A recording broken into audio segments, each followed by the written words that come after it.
Намираме се в землището на село Харлец, Козлодуйско.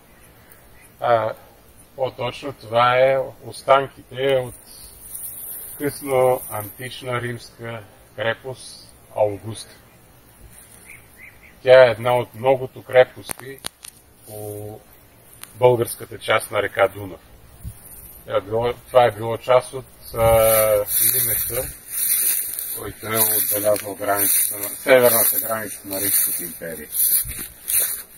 Това става дума за едно много старо селище, което са разкрити още тракийски гробници, в които са погребани много знатни тракийци, което значи, че регионът е бил много богат. Тук е открит плочка, на която имаме изобразен тракийския конник, който е хероса на едно от божествата на тракийците, както тя е плочката от две части. Едната част е тракийския конник, на другата част е келтската богиня Епона. Това е богинята на конете. Тоест, тук имаме доста интересно култово селище. Така, нека да влезем навътре.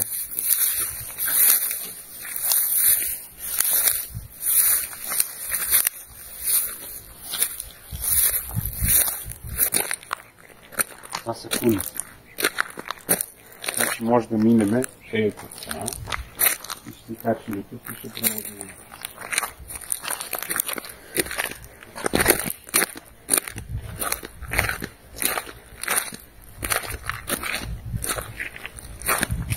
Доста добро строителство. Да. Писаш? Да. Да кажем още нещо.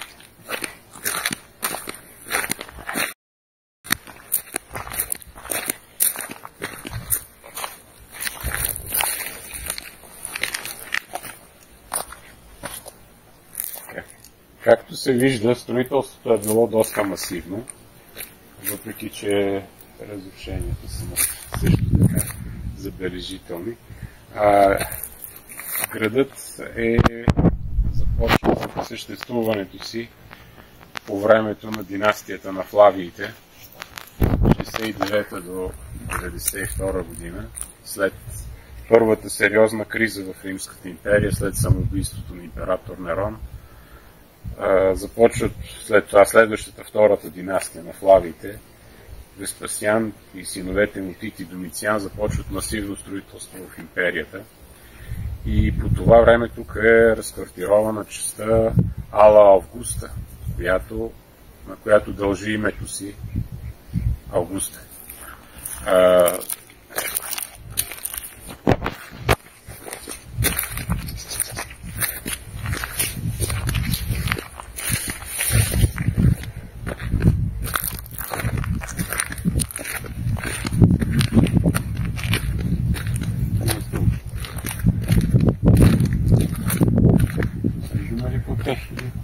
И да караме докато може да вървим по това.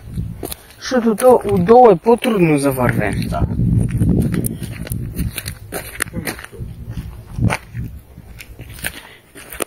Защото виж, стълбите завършват с ями. И манярски. Има доста и манярски. Чувството е уникално да вървиш по стените на тази крепост. Крепостта, представяш, тя е била висока и тия кули тук с храмовете. Ето, цялото поле е осеяно с останки от крепостта. Тя е била нещо огромно, с едни много здрави, масивни основи. Тук е намерена и статуетка на богинята Ники. Това е древногръцката богиня на победата. И Виктория в Римската.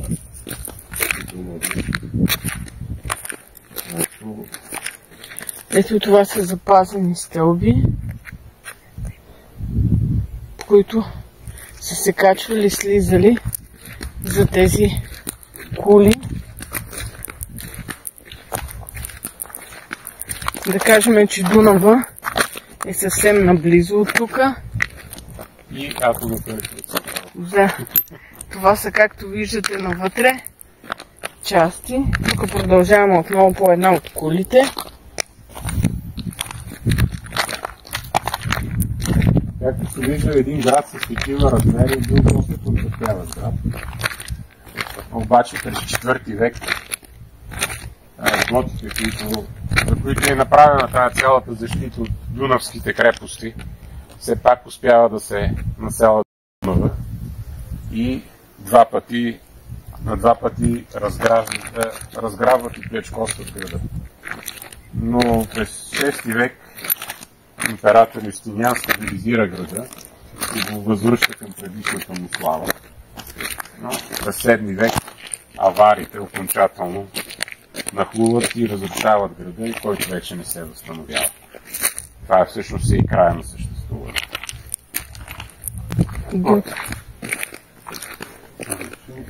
Няма как да слезем от тук. Продължават ли там? А тези камъни сигурно са нови, според. Те са възстановявани, да. От долните два реда са си оригинални. А това тук е доизграждане.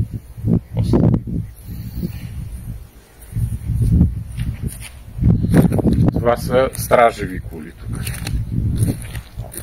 Те са пазили портата. От високо по стрелките гледат кой влиза. Доста високо. Факт е, че е запазено дори след толкова грабежи и нашествия. А всъщност града е... Града е бил така. Там някъде е последната кула. Това е като правоъгълна форма. Малко е, не е съвсем правилен правоъгъл, но горе-долу правоъгълна форма. То зависи ли се пак от паралел. Както виждаме, от града нищо не е разкопавано. Той е имало археологически разкопки. Значи от началото на 20 век тук се правят археологически разкопки. Сега не виждам активност. Но имало тези неща, които са откривани. Предполагам, че се съхраняват находките в музея във Враца.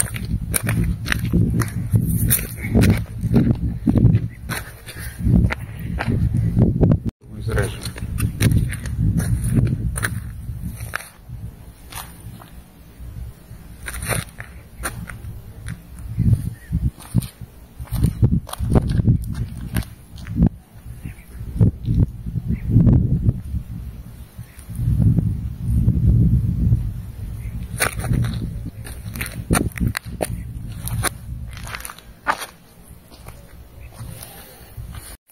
Сега се намираме на срещуположната страна на стена, която мястото, където снимахме в началото. Се виждат. Терена е трудно проходим. Много ями има.